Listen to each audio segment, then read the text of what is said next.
Welcome everybody to IAG. It's day 2 here at ICE Barcelona, and I'm very pleased to be joined by none other than Soo Kim, chairman of Bally's Corp, and of course recently appointed chairman of Star Entertainment Group as well. That's right. Soo, how are you going? Battlefield permission. Battlefield commission, as they say, you know. Exactly. Well, first of all, it's a little bit of a lightning trip here to Barcelona for 2 days. How's the jet lag? It's not that great actually. So if I can't answer you, that means it's not great. Sadly, it's my plight in life. I'm moving around a reasonable amount. Sure. Well, let's talk about Star, because of course for our part of the world, that's plenty to talk about there. Yeah. It's been a couple of months since the acquisition of a controlling stake was ratified, and about a month since you became chairman. Yeah, actually it all sort of happened very similarly. So we made the investment, I want to say back in June, and it took us until December to get through full licensing, which we were actually successful in able to do, and so we held our first board meeting early in December, and in that meeting I entered as a director or a director nominee, and I walked out as chairman. So it wasn't actually the plan. The original plan was for Bruce to remain as chair, but we had a set of resignations, and I think that there was going to be change, and there needs to be even more change for us to get this right. And I just think that level of change is uncomfortable for a lot of people, so I understand, and we wish them all the best. But we can't be more excited about the opportunity. These are world-class assets. Australia and New South Wales and Queensland deserves and has all the requisites for an amazing integrated resort and gaming offering, and it's just been mismanaged, and we can do better, and so we're hoping that we will be able to show what we got. What's the main priority for you right now at Star? Change. Just 4 years ago, 2 of these properties, not even 3 of these properties, were making over 500 million in operating profits. 2 years ago, it was making over 300 million operating profits. And so, by the way, all the junket travelers stopped coming pre-COVID. So that's not the issue. The issue is, obviously the company has had to evolve with the regulatory structure, but you can't blame the regulators. You actually have to evolve. You have to meet the public policy objectives, and so we have some challenges ahead to evolve the business to that, but we do the business right in the UK, in the US, in lots of similar jurisdictions. There's no reason why we can't do it in Australia. And so when we do succeed, I think these will return to being nicely profitable, but that change has to occur now. So frankly, we just don't have the luxury of time to wait. Frankly, the entity is still, burning a little money, which is crazy. Which really is the impetus for us to not delay and take action. You've had a bit of a chance to look into the company now. Obviously, you've announced that you're shutting the corporate office as well as a first step. Yeah. What other sort of areas have you identified as perhaps the money being burned? Again, it's just. I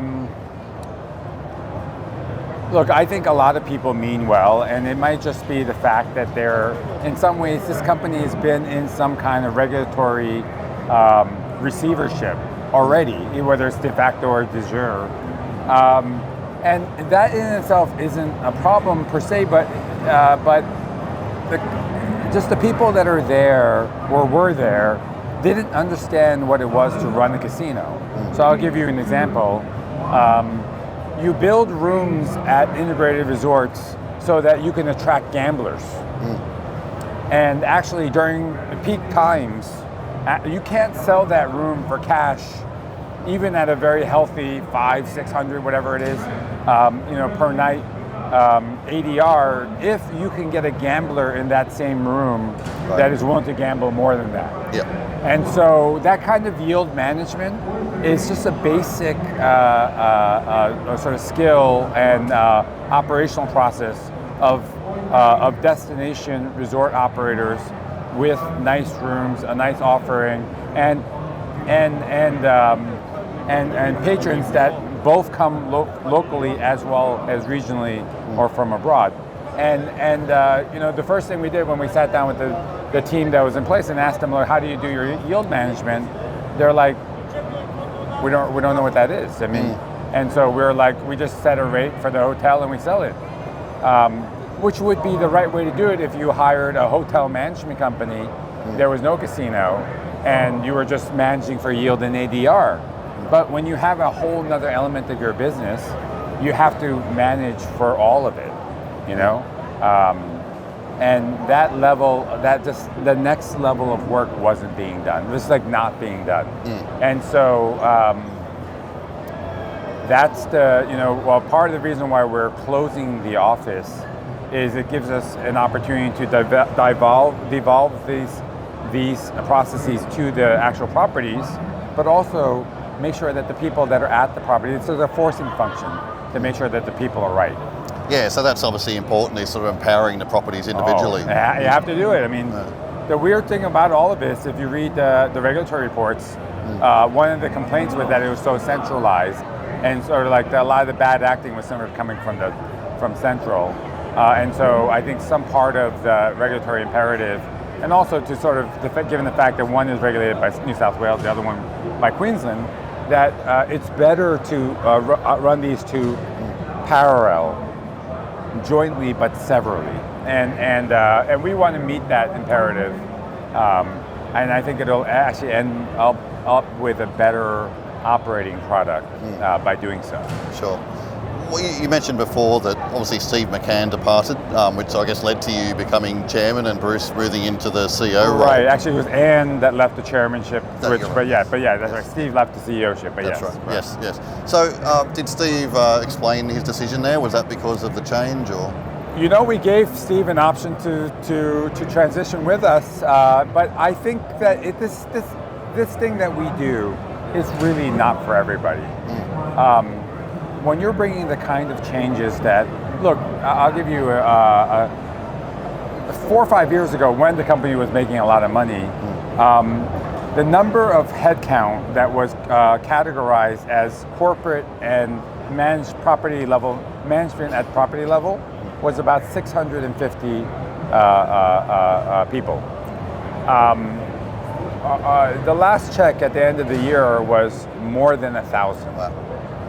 And that doesn't include consultants and advisors and contractors. That was more than 1,000 actual Star employees. And look, I mean, you've put twice as many people on the job, you expect twice the results. Revenues have gone down like 40%. And so I think that leads to an obvious but somewhat difficult decision, which is we got the wrong team. And it's not like the jobs aren't there, but we got the wrong team. And we need to start to evaluate these folks with a very sort of realistic, quantitative lens, because guess what? Everyone's depending on it. We employ, I think it's like 8,000 people across the 3 properties. Those team members want to be led right, you know? It's sort of like the English Premier League when they sack the coach, you know? When the players aren't playing so good, they sack the coach, which is sort of an interesting thing. But somehow, then the team starts stepping up. It's a weird thing, right? So, but leadership matters, and we're here to provide the leadership insight that we can, but also really, we have experience with these kind of difficult cultural changes, shifts, turnarounds.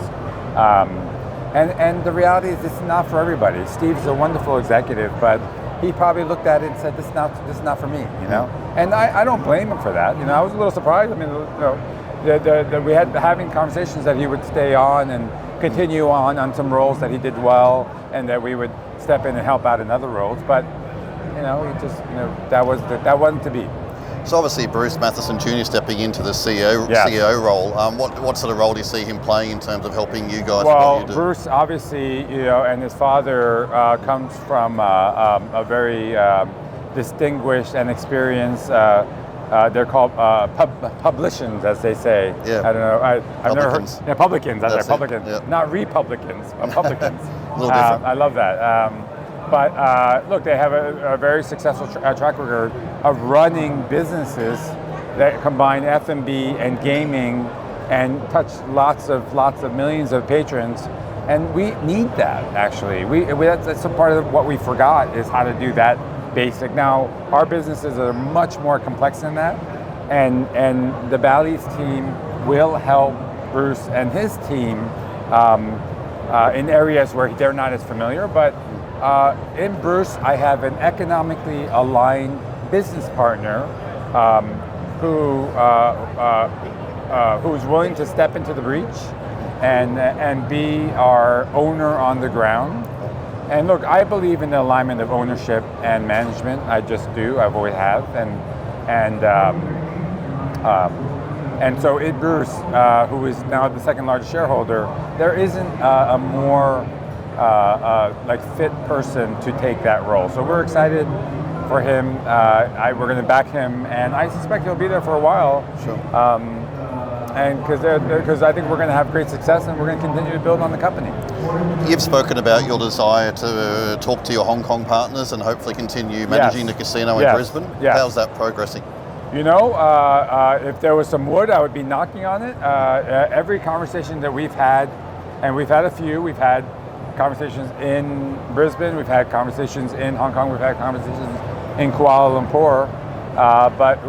Look, the nice thing is that what I've said is, look, I know that there's some bad blood, a lot of history, but that's now water under the bridge. Give us a chance. We know what we're doing. We're going to do the same in Sydney and in Gold Coast. Give us a chance to get it done for you in Brisbane. You have every right to be disappointed in the performance and the level of investment that you have put in. You expect better. You need, and you deserve better. But give us a chance. And look, the reality is, we are less than an hour and a half away from each other. These two properties have to work in conjunction. Otherwise, they'll permanently impair each other's businesses. So, and the market isn't that big that's a really wonderful outcome. So, no, I think that we've asked for a clean slate and a chance that if we do a good job, that they would allow us to stay on. They've actually, told us that in words, and obviously hopefully we'll follow that in writing. But we're confident that we will do a good job. So we think that we're going to be managing these things indefinitely. Sure. You've also got the AusTrack fine sort of lingering. Yeah, for sure. Do you have any visibility on timing and size? We don't. Look, I would have done things a little differently had I been in the boardroom earlier. I would have, look, I think it's awkward that we are the only company that's gone to trial. I think we probably should have settled, and if I had an opportunity to settle, that's what I would have done. So let's see what happens. Obviously the judge will rule at some point, and then, we can choose to accept that or we can choose to appeal that. But if there's an opportunity for us to actually negotiate with the government, look, we did the same, we have been doing the same, rebuilding the Star under new leadership, its reputation with the regulators at the provinces and also at the states and also the what's called the and also the independent both the political bodies as well as the regulatory bodies. And so if we have an opportunity to do a reset of the relationship with the federal oversight body, I feel reasonably confident that we can reset that relationship as well. I mean, it's not like Bally's does millions of customers and billions of transaction dollars with in the UK, Spain, all over the U.S., online and physical gaming. We do lotteries in lots of places, and so we have no doubt that there's no difference in our belief as to how we look at it, the importance of integrity and probity, how we are committed to anti-money laundering, knowing our clients, and I feel like we'll be able to reestablish our company's bona fides with the regulators. Sure.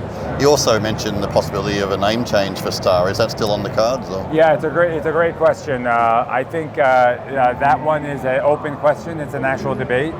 I think that on one hand, Star has 100% name recognition, whether we like it or not, because good and bad, people have been talking about it for so long, and so under the theory that there's no bad news, we've had a lot of news, and maybe that's just something that we can build upon if we can hopefully reset people's expectations.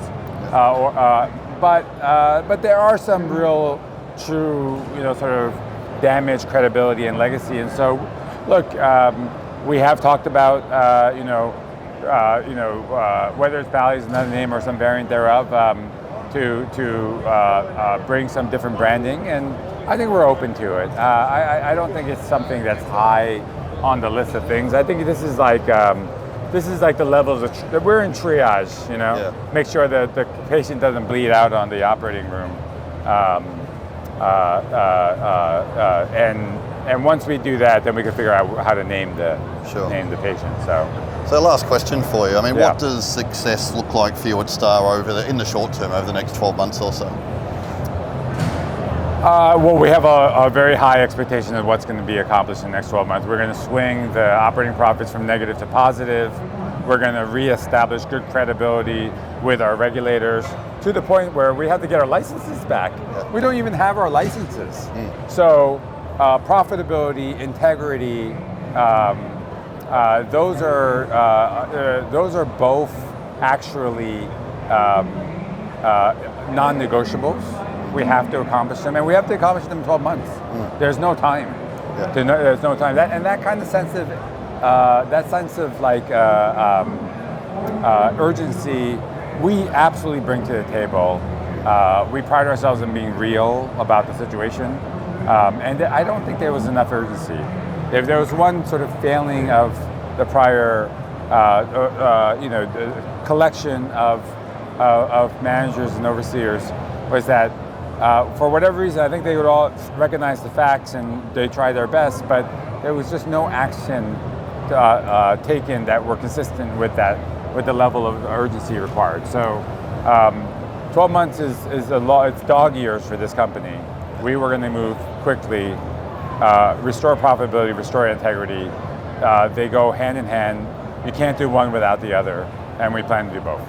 Soo Kim, I wish you good luck. Thank you, sir. Thanks for chatting. Thank you. Thank you. All right. Cheers. Cheers.